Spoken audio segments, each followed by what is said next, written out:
நம்ம கண்ணுல பாக்குறோமோ ஏதாவது ஒண்ணு சொல்றோம்னா சித்தர் அப்படின்னு. அப்படி நான் சொல்றது புரியுதுங்களா? 18 சித்தர்களுடைய ஏதாச்சும் ஒரு சித்தருடைய பாடல்கள் எடுத்து படிச்சீங்கன்னா அவனுடைய அறிவுனுடைய உச்சம் அவ்வளவு இருக்கும். அவன் நம்முடைய சிந்தனை எப்படி உற்பத்தி ஆகுது, நம்ம எங்க போய் மாட்டிக்கிட்டு இருக்கோம், நம்ம ஏன் பிறந்தோம், நம்ம ஏன் அடுத்தடுத்த ஜென்மங்கள் பிறக்க போறோம், நம்ம ஏன் இந்த சிந்தனைக்குள்ள மாட்டிக்கிறோம், நம்ம ஏன் பிறக்கிறோம், இந்த உடல் எப்படி அமைஞ்சிருக்குது, எல்லாத்தையும் டீட்டெயிலா எழுதுறான். அவன் எப்படி பைத்தியக்காரனா இருப்பான்?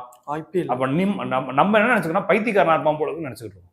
இது வந்து நம்மளுடைய பைத்தியக்காரத்தனம் தானே தவிர, அப்ப இதுல ஏதாச்சும் இப்ப ஒரு மெண்டல் இருக்கான், மெண்டல் சொல்லக்கூடாது, அவனுடைய அந்த நான் சொல்றது அந்த ஆளை சொல்றேன், நம்மளுடைய தன்மையை சொல்றேன். அப்ப ஒரு மனநலம் பாதிக்கப்பட்ட ஒருத்தர் இருக்காரு, அவர் நான் போய் வழிபடுறேன் அப்படின்னா இதுல யாரு முட்டாள்? நம்ம தான் முட்டாள்.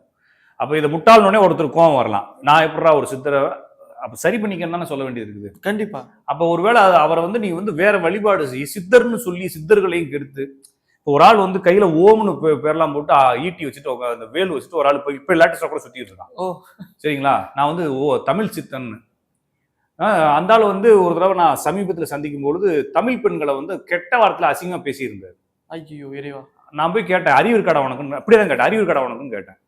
அந்த ஆள் வந்து இலங்கையில இருந்து வந்துக்கிறாரு.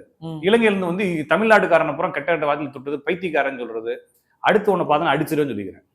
அடுத்து ஒண்ணு பார்த்து எங்கேயாச்சும் பேசுறேன்னு அடிச்சிருவேன், ஓடி போயிருன்னு சொல்லிட்டேன். ஓகேங்களா?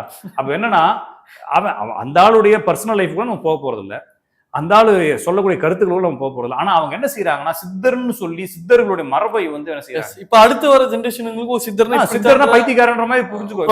என் பையன் இருக்கிறாரு, உங்க பையன் இருக்கிறாரு, எல்லா பேரும் டிவி ஓபன் பண்றப்ப ஏதாச்சும் ஒரு பேர் போட்டு சித்தர்னு பேர் வச்சோம்னா பைத்தியக்காரன் நினைச்சுக்குவானா இல்லையா? உண்மை. சரிங்களா?